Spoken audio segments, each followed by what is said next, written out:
Halo semuanya, nama saya Uli Rahmani dengan NIM 24811400113 dari PJJ-PKMI.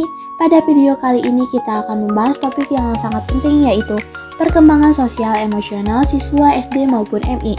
Materi ini bersumber dari pertemuan yang ke-9 di mata kuliah perkembangan peserta didik. Penting bagi kita untuk memahami bagaimana anak-anak di jenjang SD maupun MI berkembang tidak hanya secara kognitif, tetapi juga dalam akses sosial dan emosional mereka. Memahami perkembangan ini tentunya sangat krusial bagi kita sebagai calon pendidik untuk bisa menciptakan lingkungan yang belajar optimal dan membantu anak-anak tumbuh menjadi individu yang seutuhnya. Mari kita mulai dengan memahami apa itu perkembangan emosional. Perkembangan emosional adalah kemampuan menggali, mengekspresikan, dan mengatur emosi termasuk kesadaran akan perasaan diri sendiri. Ini bukan hanya tentang merasakan emosi, tetapi juga tentang bagaimana anak belajar menamai perasaannya. Misalnya, aku merasa kecewa.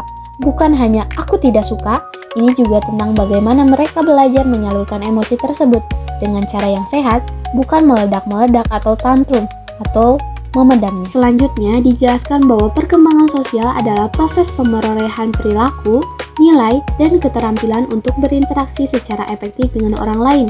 Jadi, ini lebih dari sekedar bermain bersama.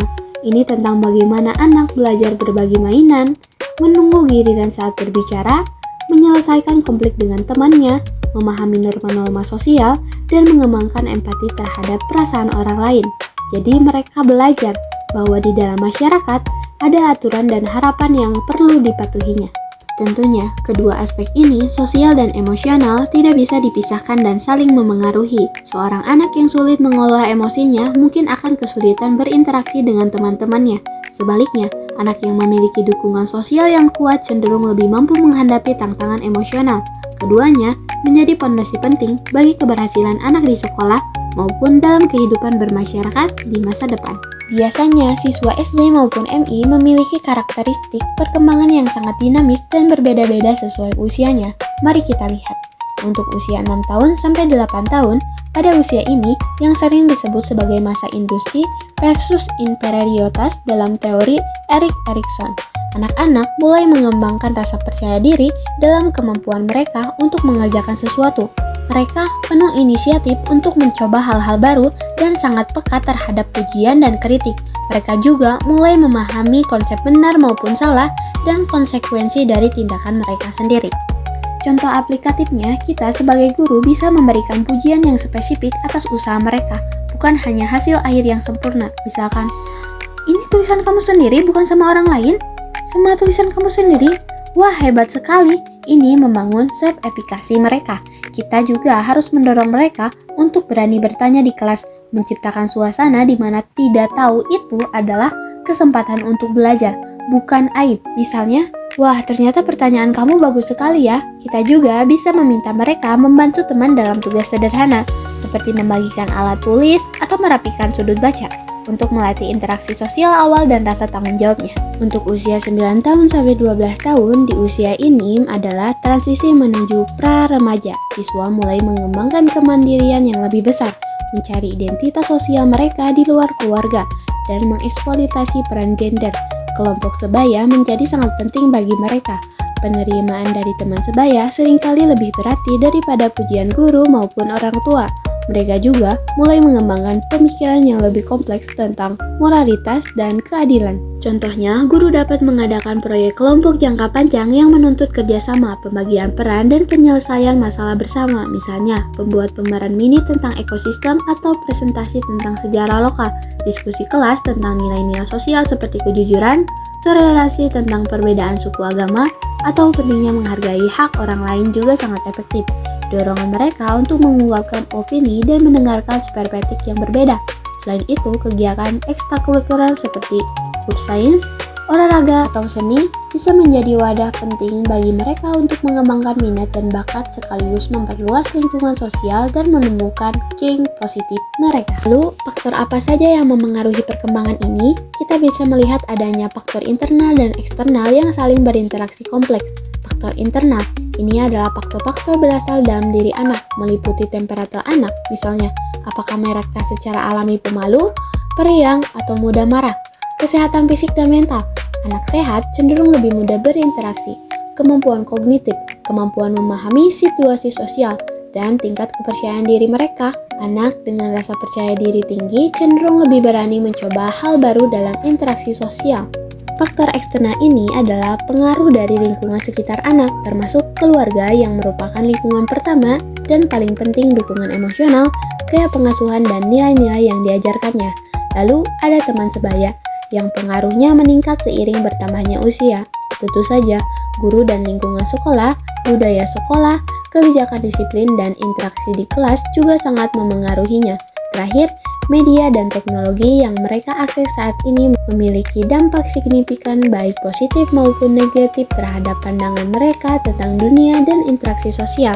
Semua faktor ini tidak bekerja sendiri-sendiri, melainkan saling berinteraksi dan membentuk bagaimana anak-anak berkembang secara sosial dan emosional. Lingkungan yang positif dapat mendukung, sementara lingkungan yang negatif dapat menghambat perkembangan mereka. Sebagai pendidik, kita memiliki peran besar dalam mengoptimalkan perkembangan ini. Ada beberapa strategi yang bisa kita terapkan secara nyata di lingkungan SD maupun MI.